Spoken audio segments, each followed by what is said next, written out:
Bonjour tout le monde, c'est Inda. Je suis une maman de 3 garçons. Je mène un combat contre l'aide sociale à l'enfance et contre l'injustice. Et avec ma propre expérience, j'ai découvert 2 injustices que je vis et qui me touchent énormément. J'ai découvert la politique catastrophique de l'aide sociale à l'enfance.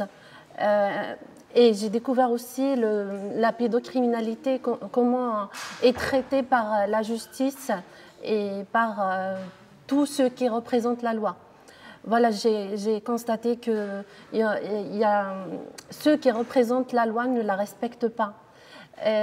Moi qui suis une simple citoyenne, j'ai suivi toutes les procédures qu'il faut pour protéger mes enfants. Donc moi j'ai découvert avant de vivre ce calvaire, je pensais mener une vie tranquille. J'ai fait des études. J'ai connu mon ex qui est le père de mes 3 garçons.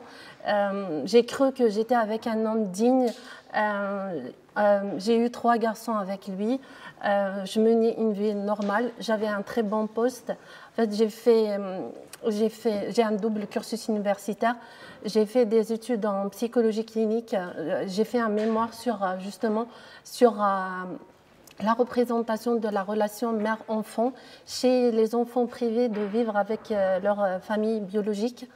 Et ensuite, j'ai fait des études à l'université Paris 8 en sciences de l'éducation et j'ai travaillé comme ingénieur pédagogique à la faculté de médecine, ensuite à l'INALCO. Et quand j'ai commencé à soupçonner que mes enfants subissaient des attouchements parce qu'ils avaient un comportement bizarre, ils dessinaient souvent des dessins à caractère sexuel. Et j'ai toujours pensé que c'était à l'école, qu'ils subissaient ça à l'école. J'ai jamais pensé que c'était le père. Donc à peu près, je vous ai ramené un peu les dessins. Donc c'est des dessins au début comme ça à caractère sexuel, souvent, surtout pendant le confinement. Même ma mère se posait des questions par rapport à ça. J'ai demandé au père, comme c'est des garçons, j'ai demandé au père de parler avec les enfants. Je lui disais que voilà, peut-être ils ne peuvent pas se confier à moi parce que je suis une femme et c'est plus simple pour toi de parler avec eux, d'essayer. Peut-être il y a des personnes qui les touchent à l'école et tout. Ils ne voulaient pas du tout comprendre. Même quand je questionnais les enfants, ils m'interdisaient. Ils me disaient que tu les perturbes, laisse-les tranquilles. Moi, je n'arrêtais pas en fait à questionner les enfants et je voulais comprendre. Et d'un seul coup, j'ai eu des problèmes de santé. J'ai eu une faiblesse musculaire, des vertiges, au point où je ne pouvais même pas marcher. Un jour, ma sœur l'a surpris en train de me mettre des médicaments dans les yaourts. Et elle m'a dit, mais Inda, je pense que les problèmes de santé que tu as, c'est à cause de lui. Voilà, je l'ai vu en train de te mettre des médicaments. Et elle lui a dit, mais qu'est-ce que tu fais? Il lui a dit, parce que tu sais, Inda n'aime pas trop prendre les médicaments et elle ne dort pas, donc je lui mets ces médicaments pour qu'elle se sente mieux. Du coup, moi, comme c'est quelqu'un que je voyais, que j'ai aimé, que je voyais toujours sérieux, et il me soutenait dans mes études. Il était toujours gentil avant que je découvre tout ça. Il était toujours gentil avec moi, avec ma famille aussi. Donc, quelqu'un aussi qui a une bonne image dans son travail. Il se porte toujours bénévole et il aime aider les gens. Et voilà, c'est quelqu'un de très serviable et c'est pour ça que je l'ai épousé. Voilà. Et ensuite, j'ai arrêté le travail et là, il n'a pas envoyé les feuilles d'arrêt de maladie et j'ai dû arrêter carrément le travail. Il m'a poussé aussi, je ne comprenais pas au début sa manipulation. En fait, c'est mes enfants qui m'ont ouvert les yeux sur lui. Et j'ai compris par la suite qu'il a plusieurs personnalités, plusieurs visages, etc. Il ne voulait pas en fait il n'a pas envoyé les feuilles d'arrêt de maladie. J'ai eu des problèmes au travail, j'ai dû arrêter parce que je ne pouvais plus travailler. Physiquement, j'étais très très faible et finalement parce qu'il me droguait.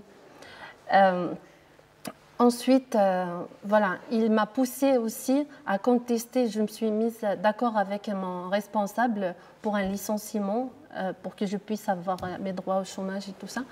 Et lui, il a fait une demande et il m'a forcé à contester mon licenciement pour montrer en fait que voilà que j'étais pas dans un état psychique normal. Il voulait à tout prix me faire passer pour une folle. Donc moi, je lui faisais toujours confiance et voilà, j'ai déposé. En fait, j'étais dans un état dans un état physique qui n'était pas bien. J'étais hospitalisée en médecine interne une semaine. Ils ont cru que j'ai une maladie auto-immune, mais ce n'était pas ça. Par contre, ils ont trouvé que mes muscles qui étaient en souffrance et qui se contractaient pas. Du coup, j'ai arrêté le travail. Je me suis concentrée aussi, parfois je me sentais bien, parfois non. Mon fils aîné avait beaucoup de problèmes à l'école.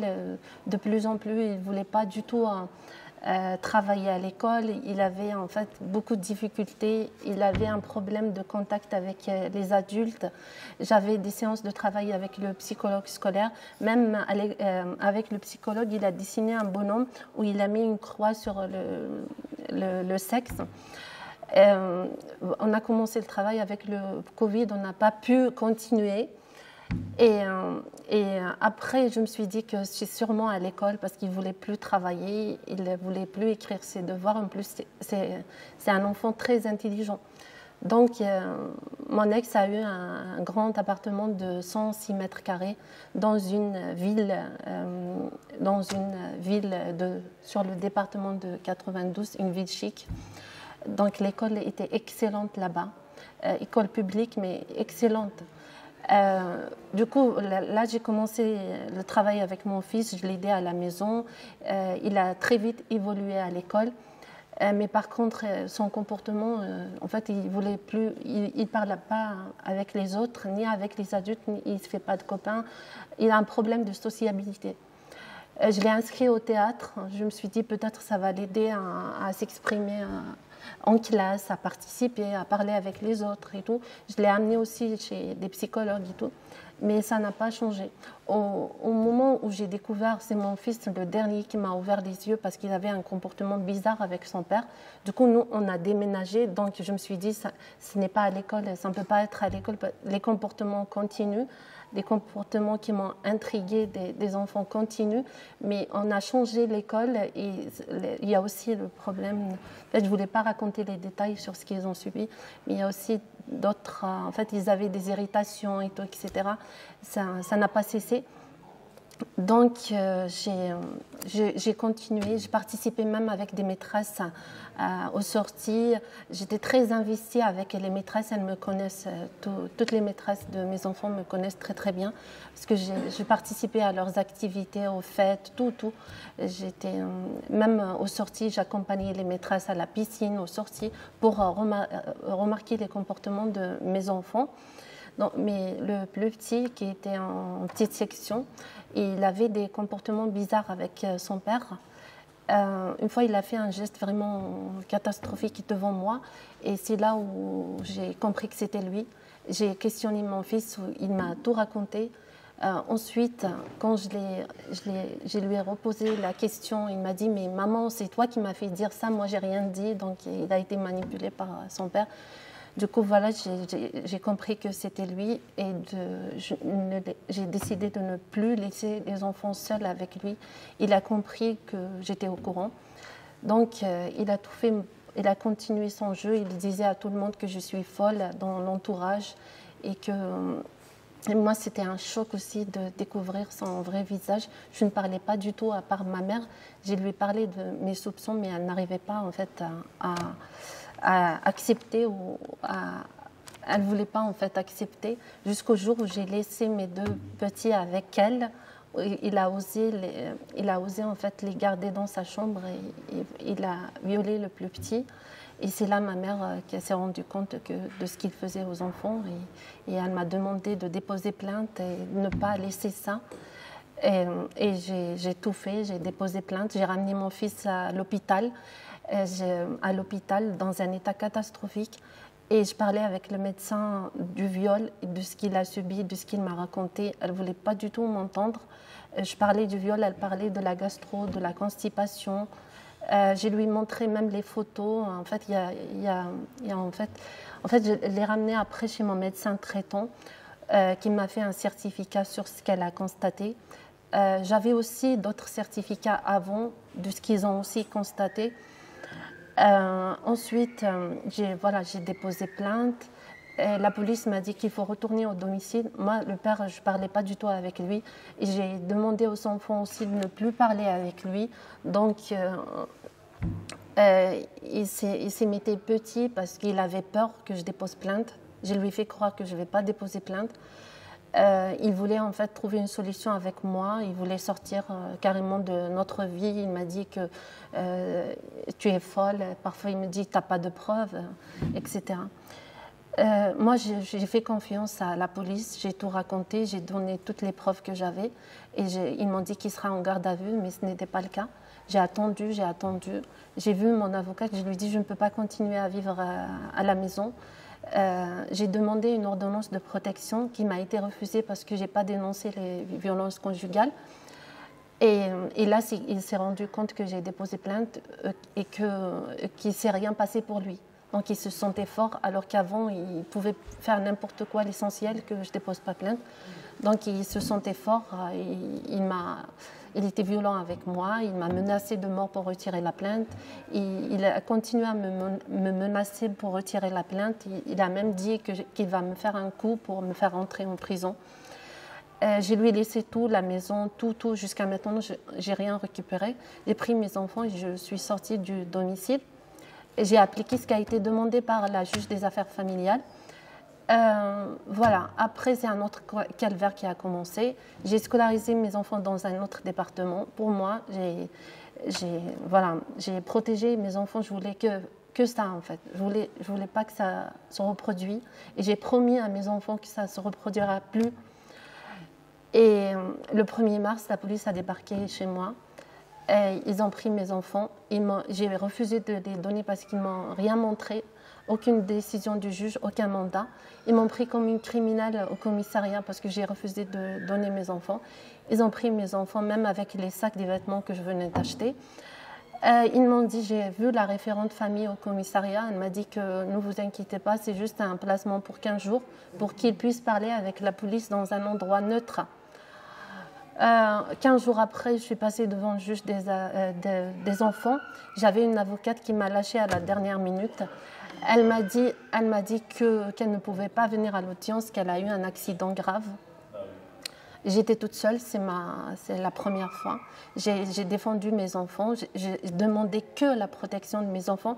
J'ai accepté même le placement du moment qu'ils sont protégés contre leur agresseur. C'était très difficile pour moi parce que c'était la première fois que je me sépare de mes enfants.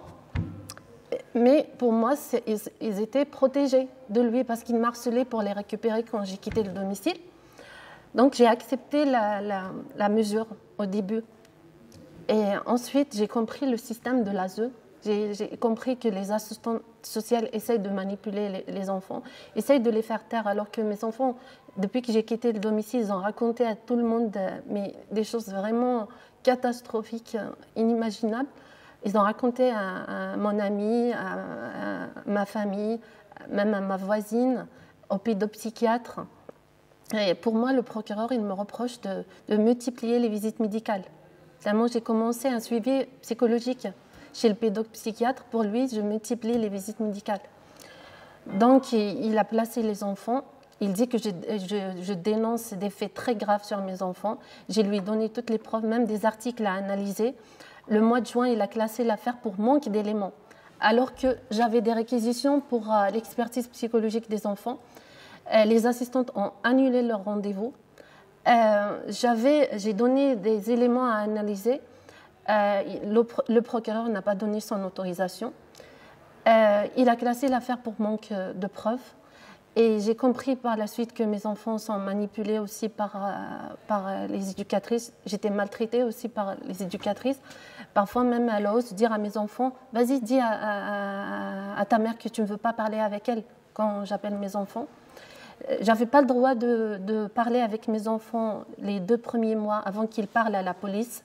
Et j'ai compris par la police qu'ils ont tout dénoncé parce qu'ils ont vu, en fait, il y a des dessins très, très parlants que j'ai donnés à la police.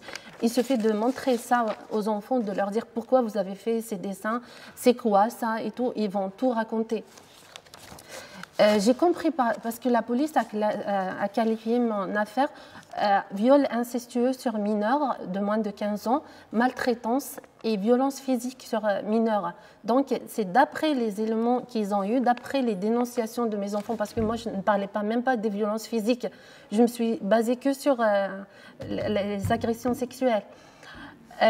Du coup, je pense que la police a fait son travail. Mais par contre, c'est bloqué au niveau du procureur qui a classé mon affaire. Et voilà, j'ai saisi le juge d'instruction et là j'ai commencé en fait, à bouger, à voir les associations. J'ai parlé avec mes collègues. Il y avait une collègue à moi qui m'a mis sur un groupe WhatsApp des infantistes.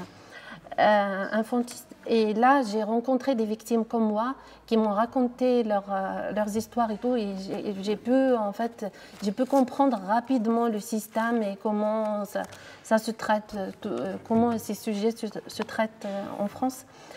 Et voilà, j'ai décidé, en fait, j'ai trouvé les portes fermées. J'ai trouvé les juges qui ne veulent pas voir les preuves. J'ai trouvé les assistantes sociales qui soutiennent le pédocriminel sans entendre mes enfants, alors que mes enfants, ils ont dénoncé des faits très, très graves à la juge des enfants dès la première audience. Ils ont dit qu'ils ne veulent aucune relation avec le père, qu'il leur a fait du mal. Ils ont parlé même des violences physiques et tout. Et ils parlaient positivement de moi. Et de plus, mes enfants sont excellents à l'école. Ils faisaient plusieurs activités. Ils étaient au conservatoire. Chacun avait un instrument de musique.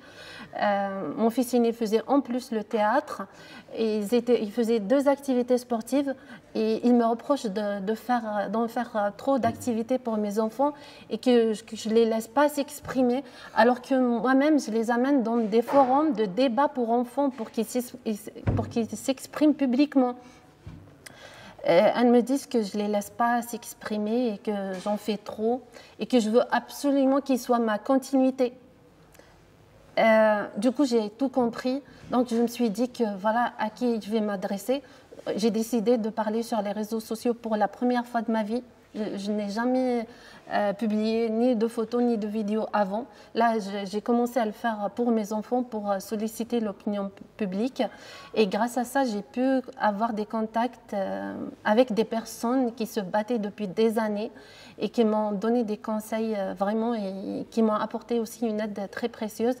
Et j'ai décidé de m'engager dans cette lutte pour tous les enfants parce que j'ai vu que c'est une injustice vraiment flagrante et ça me touche énormément. Même quand j'appelle mes enfants et j'entends les autres enfants crier « c'est maman », et ça me fait vraiment de la peine. Du coup, là, on a créé un mouvement qui est le mouvement pour l'abolition de la pédocriminalité institutionnalisée en France.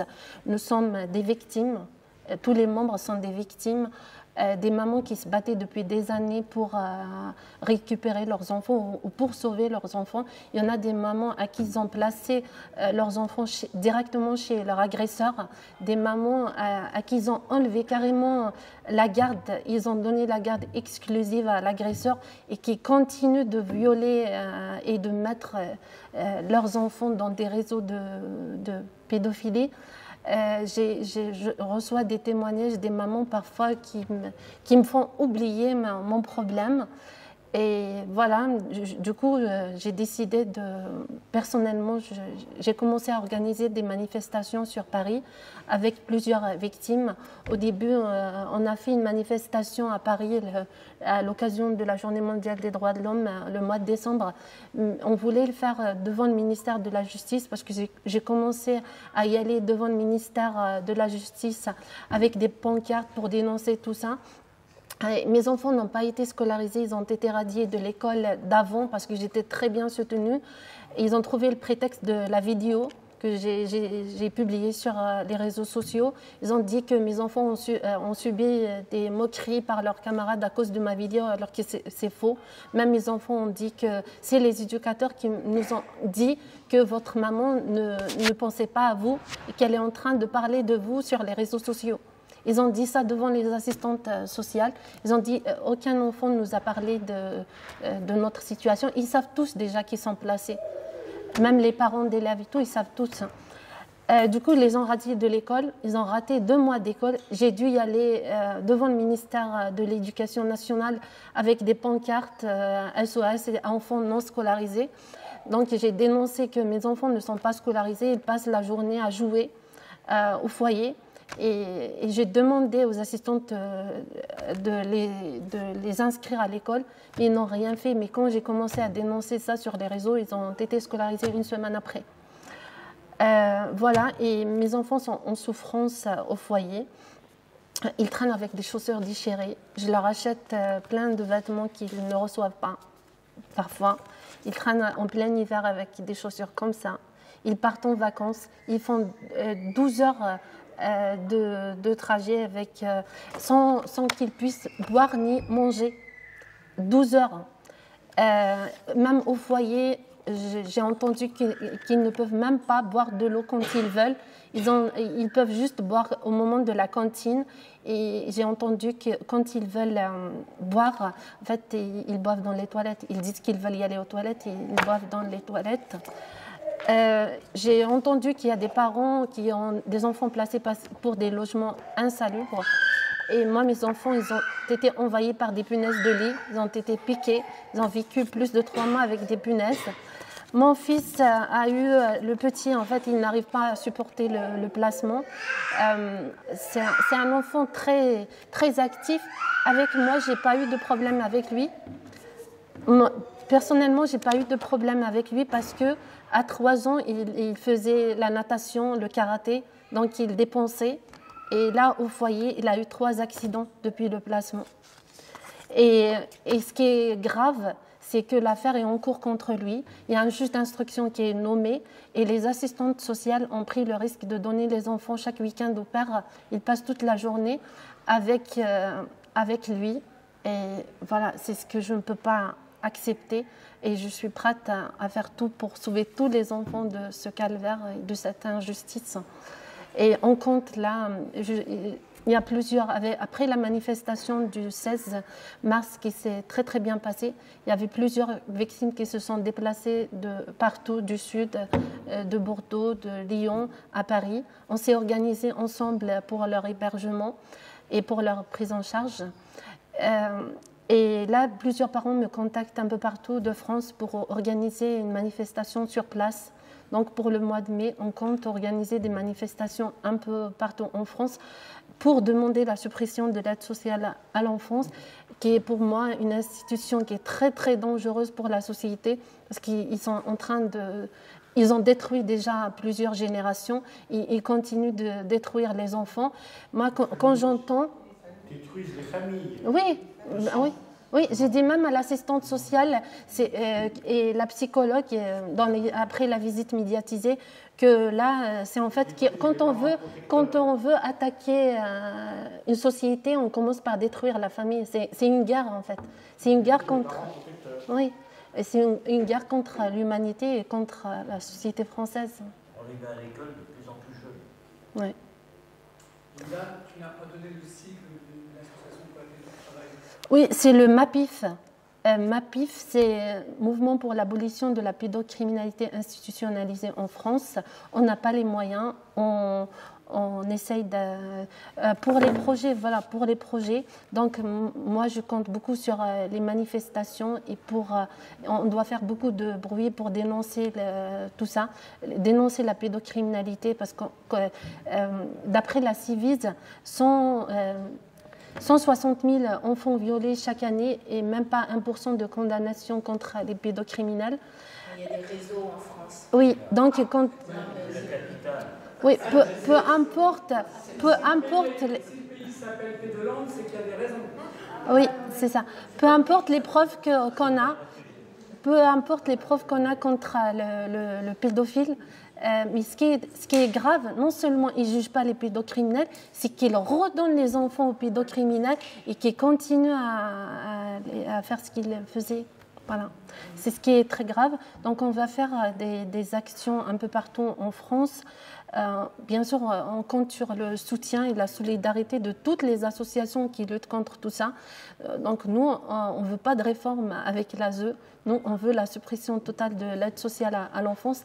Et on pense à monter des projets pour la très bonne prise en charge des enfants nécessitant le placement, les enfants orphelins, abandonnés ou qui vivent dans leur famille la maltraitance ou qui sont en danger dans leur famille biologique. Ces enfants quittent en fait l'enfer pour tomber dans un autre calvaire.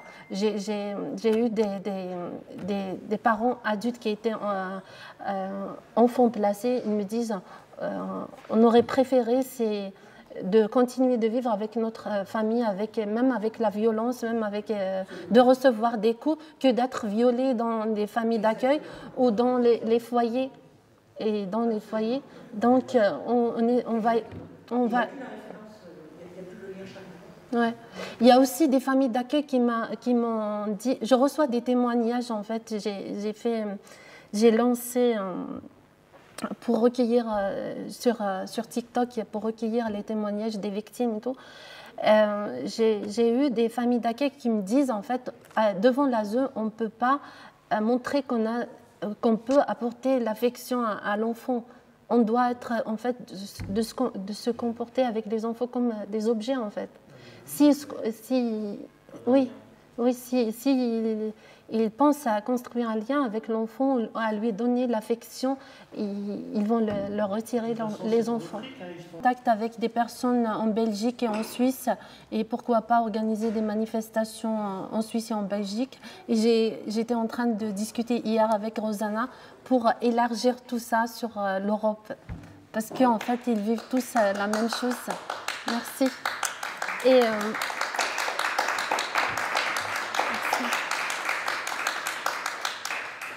Et on va faire un tour de France en bus pour sensibiliser les gens sur ces questions de pédocriminalité et de l'ASE comme institution qui est très dangereuse et qu'on doit supprimer le plus tôt possible.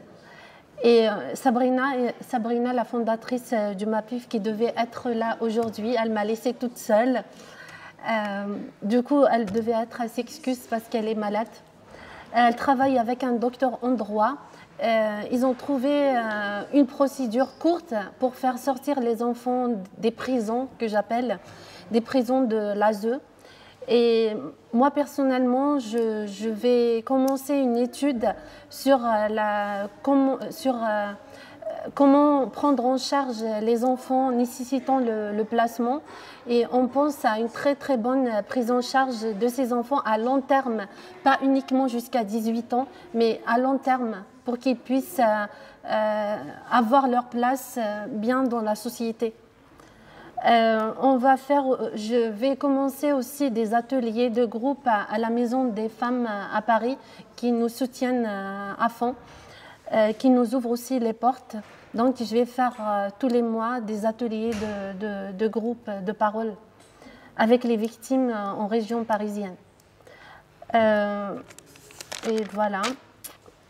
Donc oui, le MAPIF va ouvrir aussi un laboratoire d'idées avec les professionnels, la police, les magistrats. On essaye de sensibiliser tout le monde, même les médecins. Merci. Les médecins et la police aussi. Déjà, on a la police qui sont venus même à la manifestation du 16 et qui nous soutiennent. On pense vraiment avoir plus du monde qui sont pour la suppression de l'aide sociale à l'enfance et pour que la justice sera faite sur tout ce qui concerne la pédocriminalité. On voit très bien que la justice est inversée. On veut vraiment une vraie justice pour les enfants. Donc, on garde espoir pour avoir le changement, pour mener un grand changement.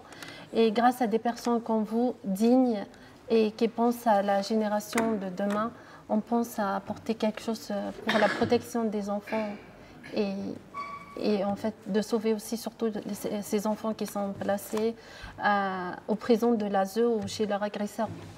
Merci.